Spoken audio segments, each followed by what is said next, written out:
Nikki being gone and her not working. And his car was missing with her, I guess. It was, but that's not like a factor in the money thing. Nikki had her own car and he had a key to that, so he'd been using hers. Okay, so he had a car. That shouldn't have been like a money factor. Basically, he just needed to like pay the bills or whatever. Like they weren't well off. They're kind of living paycheck to paycheck. So without her paycheck, or I mean, we're talking days, but he knows her paycheck isn't going to be coming. Right. He thought money was just going to be tight. But he insisted he was devastated by her disappearance and had no idea where she could be. Now, like I said, this is all happening over the first few days of Nikki coming up missing. And when police start getting more involved, they look at what Bobby's been doing and they become suspicious of his actions too. So they ask him to come in and take a polygraph. Now, when he does, police say that he failed an important question. One along the lines of, did you have anything to do with or know anything about Nikki's disappearance? His response was no, but according to the polygraph, it said that's a lie. Now, later on, Bobby came out and said that is not what or how they asked him. He said that the way the question was phrased was something more like, do you feel responsible for her going missing? And he said, like, well, how would any man not feel partially responsible for not being there when something happened to your woman? Mm-hmm. Now, I can't find where police ever came out and confirm or deny any of this. Is it like they said? Is it like Bobby said? Is it somewhere in the middle? Which kind of just left everyone with a lot of questions about Bobby, but no physical proof tying him to a crime. Well, and he had an alibi, right? Kind of. I mean, that's what I remember knowing back then. Like, after church, he said that he met up with a cousin, and his cousin drove them to the Richmond Square Mall to get fitted for wedding tuxes.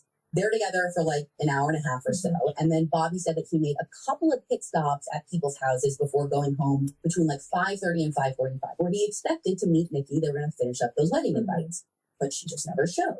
So yes, he has an alibi. You know, there's a little bit of wiggle room in there. And with that, with the quote unquote failed poly, after he gets talked to by police, Ray's space that investigators like to call a person of interest. Mm-hmm. Now, while searches continued for Nikki, detectives went back to the laundromat a week later to interview regulars. No one saw anything that was suspicious, not even in hindsight. And more importantly, no one seemed to know anything about the men who may have been messing with Nikki. By this point, Indiana State Police stepped in to help a little by putting up a helicopter to sweep across Richmond, Indiana, and the surrounding area. They're hunting for the vehicle she was in, a 1990 black and gray GMC Jimmy.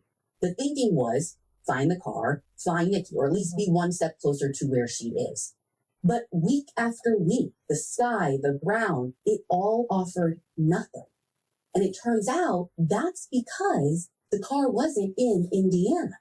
You see, Richmond, Indiana, you know this, is right on the eastern border of the state, bumping against Ohio. So it's not uncommon for people who live in Richmond to work in Dayton, Ohio, because that's the closest big city.